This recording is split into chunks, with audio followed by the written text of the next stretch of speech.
Saat ini di tempat saya waktu sudah sekitar jam setengah dua subuh, saya belum bisa tidur. Ada hal yang saya pikirkan beberapa jam sebelum saya membuat video ini.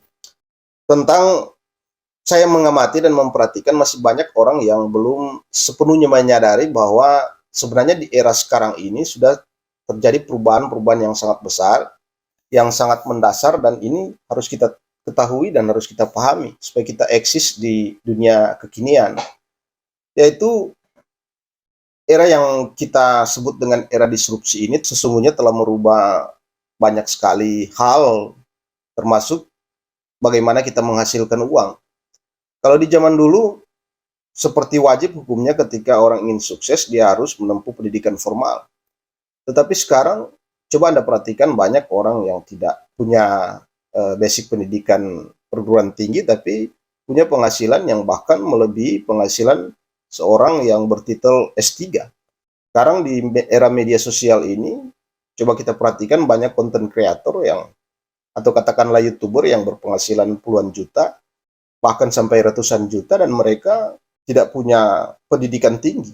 Profesi-profesi yang ada sekarang, tidak hanya YouTuber, banyak profesi-profesi lain seperti gamers, dan yang sebenarnya profesi-profesi ini adalah pekerjaan yang tidak dipersiapkan sejak lama. Kalau profesi yang dipersiapkan, ya biasanya kan kita menempuh itu dengan pendidikan formal, seperti contohnya menjadi arsitek, menjadi dokter.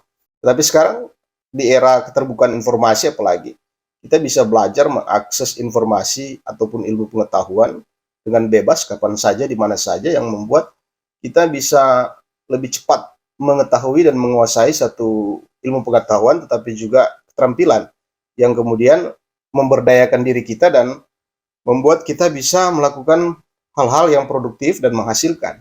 Kita juga bisa memperhatikan fenomena perubahan ini seperti misalnya kalau di zaman dulu orang membangun satu perusahaan biasanya itu butuh waktu 30 tahun mungkin paling cepat untuk bisa menjadi perusahaan besar. Tapi sekarang banyak perusahaan di bawah 10 tahun yang eksis, yang sukses besar, banyak startup bisnis yang menjadi besar belum 10 tahun.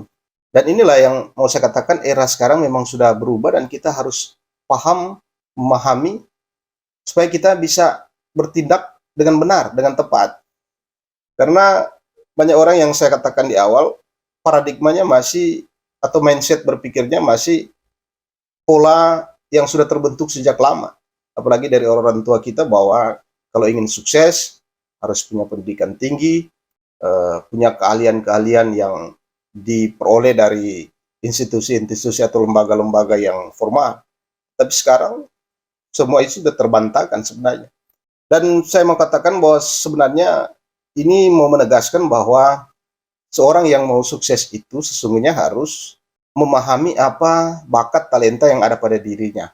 Artinya pendidikan formal itu hanya sebagai salah satu cara saja orang untuk menemukan bakat dan talenta dirinya.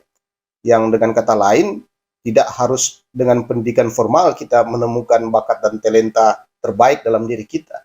Sehingga teman-teman, saya mau katakan bahwa siapapun Anda, jangan berkecil hati, tetap semangat, bahwa apalagi teman-teman yang tidak seberuntung yang lain untuk bisa mendapatkan pendidikan formal, yang terpenting di era sekarang adalah kita punya keterampilan, sehingga meskipun kita tidak menempuh pendidikan tinggi, kalau kita tahu apa bakat dan talenta kita dan memaksimalkan itu dengan belajar di berbagai media yang bisa kita akses hari ini, maka ketika kita menguasai satu keterampilan ataupun ilmu pengetahuan, dan itu ada kaitannya dengan kekuatan dalam diri kita atau talenta dalam diri kita, maka kita bisa berhasil. Semoga ini memberi motivasi, memberi semangat buat Anda siapapun yang mungkin saat ini merasa minder, merasa tidak percaya diri karena punya pendidikan rendah. Banyak kok contoh orang yang sukses di zaman sekarang dengan profesi-profesi yang tidak dipersiapkan, tidak dibayangkan oleh kita di masa lalu atau oleh orang tua kita, yang justru menjadi profesi yang membanggakan, menjadi profesi yang bergengsi di zaman sekarang. Sementara di sisi lain banyak profesi-profesi yang dulunya bergengsi, tapi sekarang sudah tidak diminati lagi karena dari sisi penghasilan dan mungkin juga dari sisi manfaat bagi orang lain itu sangat kecil. orang yang kreatif dan inovatif tentu bisa memberdayakan dirinya dengan profesi atau dengan pendidikan apa saja yang dia miliki untuk bersaing di dunia yang berubah ini.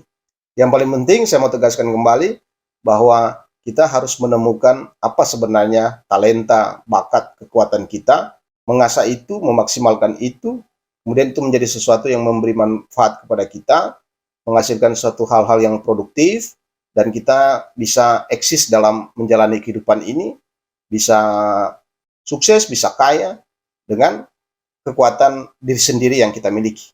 Dan itu tidak ada pada orang lain.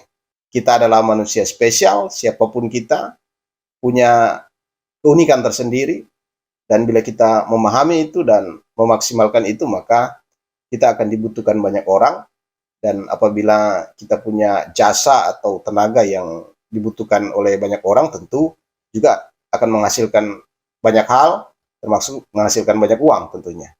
Saya kira itu saja yang bisa saya bagikan. Terima kasih sudah menonton dan sampai jumpa.